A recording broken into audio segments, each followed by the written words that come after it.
everybody, and welcome to Anfield. We are here with AXA, and the topic of conversation today is health, physical and mental health. AXA has developed this Mind Health Wellbeing study, and it looks at the condition of mind health across 11 different countries. Over 11,000 people have taken part across Europe and Asia. It examines how we react to stress, how we choose to diagnose mental illness, and how that differs depending on age and gender, and what we can do as individuals to improve our sense of happiness and well-being. It also marks the launch of the AXA Mind Health Index, which will allow us to monitor those changes over time. AXA's approach to this index is to support individuals, businesses, healthcare professionals and policymakers in their approach to mind health. And the aim overall is to prevent illness and to promote happiness and well-being. We have Yana Daniels, who's a Liverpool footballer. We have Colm Smith, who is the strength and conditioning coach with Liverpool, and Dr. Francesca Champ, who deals with the mind of elite athletes as well. Yana, it's been such a successful season. Everyone has like a positive mindset and everyone is just positive, and it's a good environment to be in. You all have your own jobs and your own expectations. How does pressure feel? I think at the club we recognise everybody has an input, everybody is valued. And I think pressure feels different for everybody as well. That might manifest itself in physical ways, or that might be mental as well. So things like overthinking, ruminating, perhaps doubting ourselves. And I think staff and players experience that, but probably over time, people learn to cope with it in different ways. Can you teach team spirit, or is it all about recruiting the right kind of character in a team? All teams have to be made up of different characters, different personalities. Sometimes it works, sometimes it doesn't. But I think the first step would probably be unity and a purpose. And I think it's through experiences of success, but also experiences of challenge, that you become stronger and that team spirit perhaps solidifies. But I certainly don't think that's a short-term piece. It's something that's done as part of a journey over time. And I think that's for staff and players as well. But I always find that amazing how supportive the girls are to each other. When we're winning, when we're losing, when it's a challenging time, when somebody's having a challenging time, be it through injury, the players are very much together, and there's always that empathy between the players, from the most senior players to the younger players. In terms of you spotting these signs when a player is feeling like they might want to talk, or their mental health is maybe not in a place where they want it to be. We sit down as a multidisciplinary team and we highlight any player whose behaviours have changed over the week, and they might then be a red flag for somebody who requires additional support, or just to check in. The best person to check in might be Colm or Chris, our sports therapist, who might have a really good relationship with an injured player. So yeah, I think part of my role is very much to be involved, but to be distant.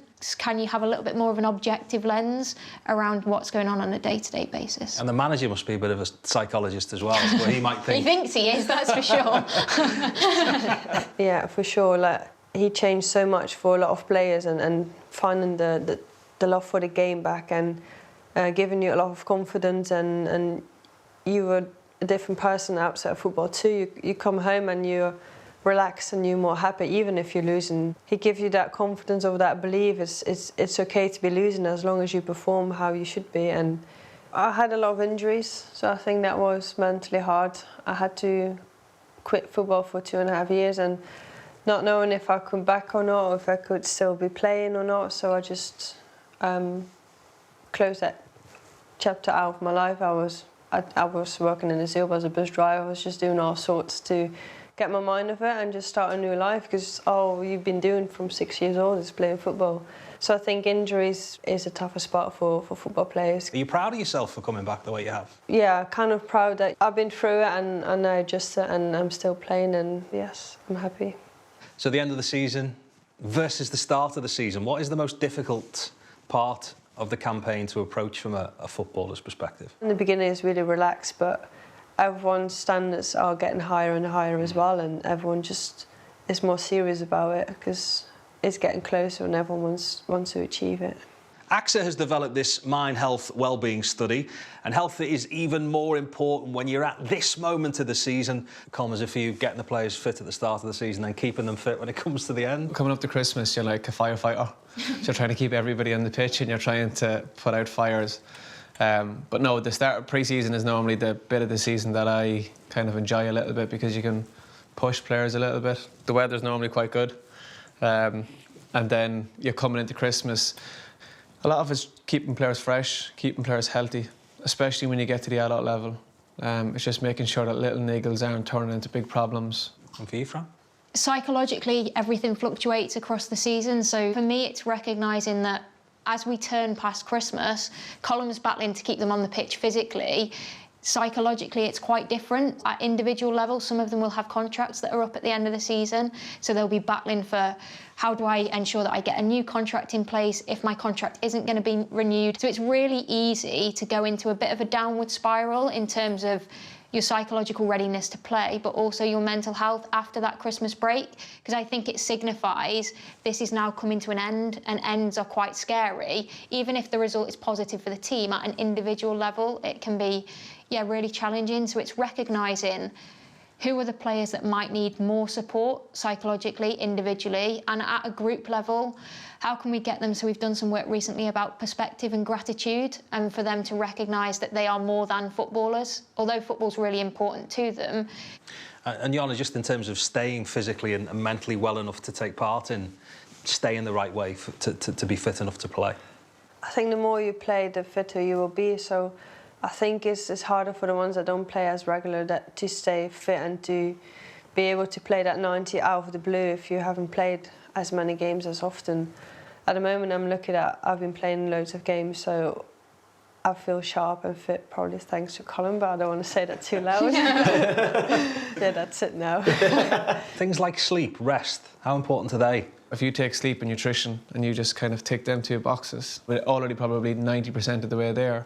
We do look at sleep, we do look at sleep quality, we look at mood and fatigue every morning.